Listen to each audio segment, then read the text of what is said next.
Facebook কমেন্টের জের ধরে এমসি কলেজ শিক্ষার্থীকে রাতভর নির্যাতনের ঘটনা ঘটেছে। রড দিয়ে শিক্ষার্থী রিয়াদকে বেধড়ক পিটিয়েছে প্রতিষ্ঠানটির শিবির কর্মীরা, এমন অভিযোগ জানিয়েছেন আহত মিজানুর রহমান রিয়াদ।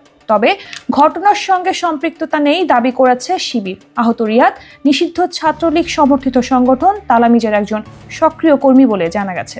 বিস্তারিত টেক্সট রিপোর্টে।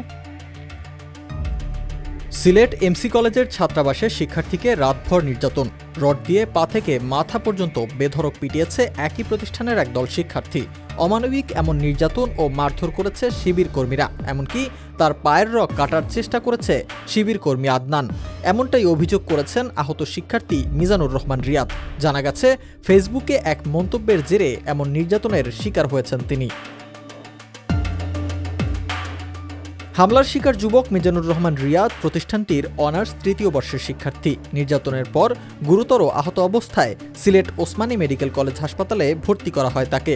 ওই ছাত্রাবাসের অন্য ছাত্ররা জানান, রিয়াদ নিষিদ্ধ সংগঠন ছাত্রলীগের সঙ্গে সম্পৃক্ত। ছাত্রাবাস থেকে তথ্য ছাত্রলীগের কাছে পাচার করেছে এমন সুনির্দিষ্ট অভিযোগের ভিত্তিতে রাতে কিছু শিক্ষার্থী তাকে গিয়ে মারধর করে। আহত রিয়াদ তালামিজ নামক ছাত্রলীগ সমর্থিত সংগঠনের কর্মী। তালামিজের নেতা মাওলানা হোসামুদ্দিন ফুলতলি গেল নির্বাচনে ডামি এমপি নির্বাচিত হয়েছিলেন বলেও জানা গেছে। তার সঙ্গেও রিয়াদের যোগসাজশ রয়েছে বলে অভিযোগ উঠেছে। এসব কারণে ছাত্রাবাসের বেশ কিছু শিক্ষার্থী তার উপর ক্ষিপ্ত ছিল বলে ক্যাম্পাস সূত্র জানাচ্ছে। তবে রিয়াদ জানিয়েছে, হামলাকারীদের আগে থেকেই চিনতেন তিনি। বলেন, জুলাই বিপ্লবের সক্রিয় কর্মী ছিলাম আমি, পুলিশের লাথিও খেয়েছি।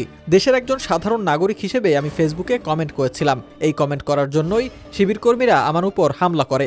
এমনকি হামলার এক পর্যায়ে শিবির কর্মী আদনান বলেন, তুই পরে যে অপবাদ দিবি আগেই সেটা করে নেই, এই বলে ধারালো অস্ত্র দিয়ে আমার পায়ের রগ কাটার চেষ্টা করেন আদনান। এ সময় হামলায় জড়িত ইসমাইল, সাদমান, রিয়াদ, আদনান সহ বেশ কয়েকজনের কথা উল্লেখ করেন রিয়াদ। বলেন, নাম উল্লেখ করা ব্যক্তিরা রড দিয়ে তার পা থেকে মাথা পর্যন্ত বেধড়ক পেটান। তবে এমন ঘটনায় সিলেট মহানগর ছাত্র শিবির সভাপতি দাবি করেন, ছাত্র শিবিরকে জড়িয়ে যে প্রচারণা চালানো হচ্ছে তা আপত্তিকর। এই হামলায় শিবিরের কোনো সংশ্লিষ্টতা নেই বলেও দাবি করেন তিনি।